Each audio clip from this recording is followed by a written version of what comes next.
Hi, I'm David Prosnitz. I'm with Personnel Planners. This is a training session for our unemployment cost control service, and today we're going to discuss two things in this session. The first is voluntary leaving, and the second is our disciplinary form with the practical matters of specific kinds of separations.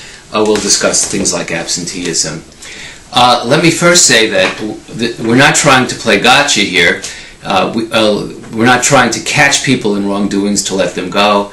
It costs money and for an employer to have employees who then leave. There's recruitment and training costs. There's harm to business. We are just trying to teach everybody how to make defensible terminations so that employers don't have to pay for unwarranted claims. Regarding voluntary leaving, again, unemployment is a fault system, and if people leave for their own reasons and they end up unemployed, it's their fault, and if it's their fault, they're not supposed to get unemployment benefits. Most voluntary leaves fall into this category. People leave for their own reasons. But there are quits where the employer is at fault, where the quit is attributable to the employer, and those would be for, say, some kind of discrimination: age, race, religion, handicap. I probably forgot one. But what I need to say here is that employers shouldn't behave that way, and by and large you don't. The other way that a quit is attributable to the employer is if the employer changes the conditions of employment in a significant way, in a way that would make the employment unacceptable to the employee.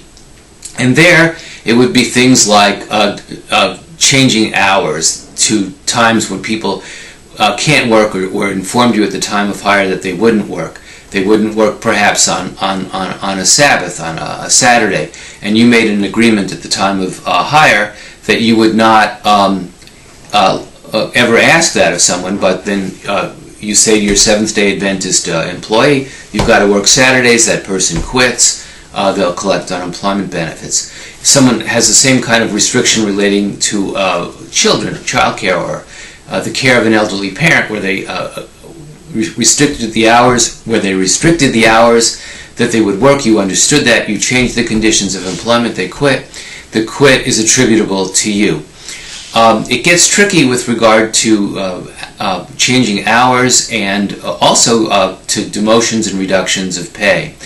Generally, you should never discipline people by reducing hours, and if you do, people can quit and they can collect. If you reduce pay too much as a discipline or other action, they can quit and they can collect. You need to be careful. I would use 10% as a guideline on reductions in pay. You need to be careful about changing the conditions of employment. Those kinds of quits lead to people collecting unemployment benefits. Now, turning to the particulars of terminating folks, or some tips about particular kinds of things, we're going to do this based on our report form. Our report form first discusses voluntary leave, and you should, of course, always record why someone's leaving or get them to quit in writing. Then, regarding various wrongdoings at work, the first one I want to discuss is absenteeism and tardiness, which leads most commonly to unemployment claims, and which leads commonly to people collecting more often than they might. The way the employer needs to approach this is to only terminate for a last absence or tardiness that was beyond someone's control. So, of course, it's critical to ask people at the time why they were absent and why they were tardy. If someone has a pattern of absences, you can warn and suspend, and then you should just wait until an unexcused absence comes along, and then you can terminate.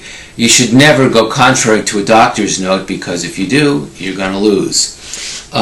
Disloyalty is on this form. It's not much of a problem. Disorderly behavior at work: warn, suspend, or fire. We encourage our clients to avoid accusing employees of felony and theft, because if you do, you have to really act like it occurred. You need to contact the police. There needs to be a charge. At the least, you should try to get a written confession, and in most instances, it's best just to call it other misconduct, which is the next line on the form. Fighting on the job, suspend or fire. Usually terminate. Don't terminate people for just defending themselves. Gambling's not a problem at work. Illegal drugs, we recommend to most of our clients that you get a no tolerance policy in place. You can find that on the web. It was originated, I believe, by the United States government. It holds up.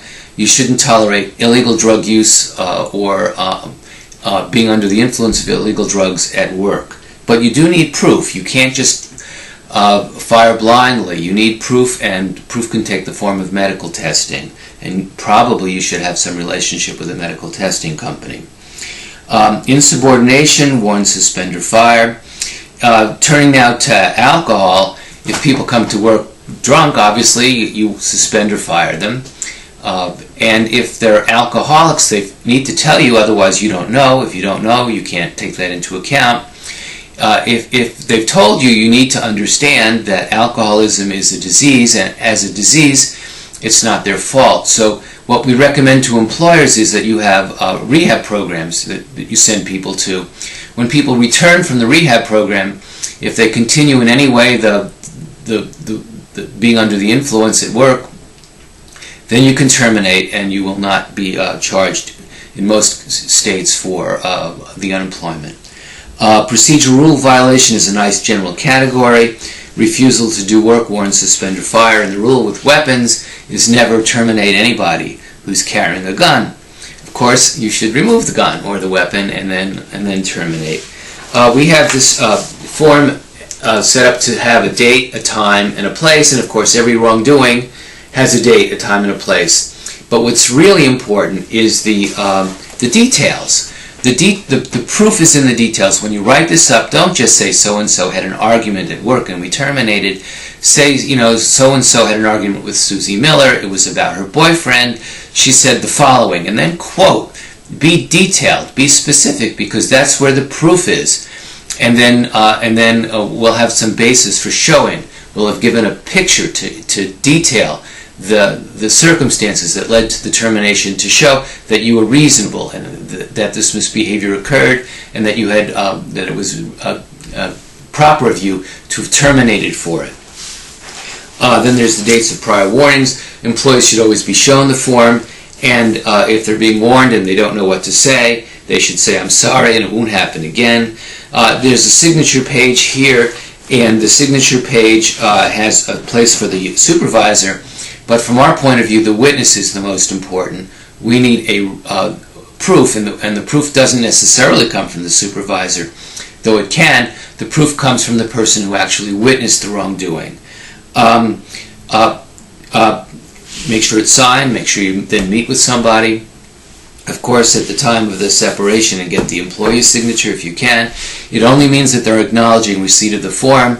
If they don't want to do that, you say on it shown but refuse to sign if that's true, and there you've got it. We've gone over today voluntary leave, and we've gone over particulars of separation.